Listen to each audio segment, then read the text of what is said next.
ఒక్కో double bedroom ఇల్లు కోటి రూపాయల విలువ ఉంటుందని, ఇక్కడ ఇల్లు ఎవరు అమ్ముకోవద్దని మంత్రి తలసాని శ్రీనివాస్ యాదవ్ ప్రజలకు సూచించారు. గోషమహల్లోని మురళీధరి బ్యాక్లో ఇటీవల నిర్మించిన 120 డబుల్ బెడ్రూమ్ ఇళ్లను లబ్ధిదారులకు మంత్రులు తలసాని, మహ్మద్ అలీ అందించారు. జిందగీలో ఇలాంటి ఇల్లు వస్తుందని ఇక్కడ స్థానిక జనం ఊహించి ఉండారని మంత్రి తలసాని తెలిపారు. ఇక్కడ జనం పండ్లు పువ్వులు అమ్ముకొని జీవనం సాగిస్తున్నారు, కానీ మీ పిల్లల్లాలా మంచిగా చదివించాలని సలహా ఇచ్చారు. రాష్ట్ర ప్రభుత్వం గవర్నమెంట్ స్కూళ్లను అద్భుతంగా రెనోవేట్ చేశారని వివరించారు. నరేంద్ర మోడీ ఎంఏ ఇచ్చారో రాజాసింగ్కు చెప్పాలని కోరారు. ఇళ్లను మంచిగా మెయింటైన్ చేసుకోవాలని కోరారు.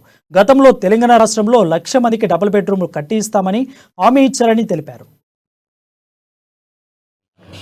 बस्ती के भाई बहनों सबको नमस्कार। सब ज्यादा भारतीय लोग दिख रहे, भारतीय लोग तो थोड़े लोग एससी है यहाँ पर। बहुत खुशी की बात है। भाई को बोलो तो अपने जिंदगी में सोचते नहीं कि ऐसा घर बनता बोल के।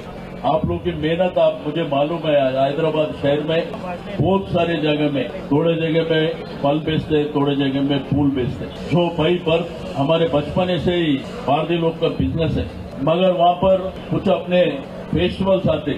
ये फेस्टिवल ऐसे बड़े बड़े उगादी फेस्टिवल हुए जब वो अपना बिजनेस अच्छा रहता। मगर आप लोगों से एक रिक्वेस्ट है, अपने बच्चों को पढ़ाइए। कई को बोले तो आप बिजनेस कर रहे, बच्चे भी बिजनेस कर रहे, उनका बचपना पूरा आपके साथ ही रह रहे वो लोग, उनको भी जरा स्कूलों में पढ़ाई। आज गवर्नमेंट स्कूल हमारे केसीआर साहब ने जो गवर्नमेंट स्कूल है पूरा रिनोवेशन कर रहे। बस्ती के भाई बहनों सबको नमस्कार।